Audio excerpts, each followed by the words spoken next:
আব্বারে ডাকেন। খুশি হয়ে গেছেন আম্মা জান আয়েশা রাদিয়াল্লাহু। আবু বকর রাদিয়াল্লাহু চলে আসলেন, দাঁড়ালেন।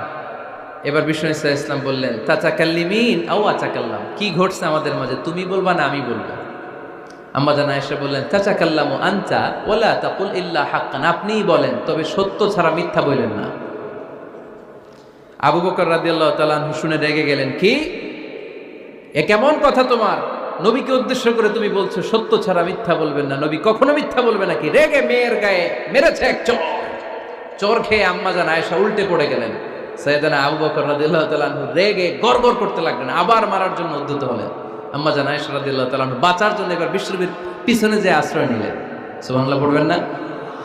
বিশ্বনবী সাইয়েদনা আবু বকরের সামনে দুই হাত মেলে ভেবে দাঁড়িয়ে গেলেন।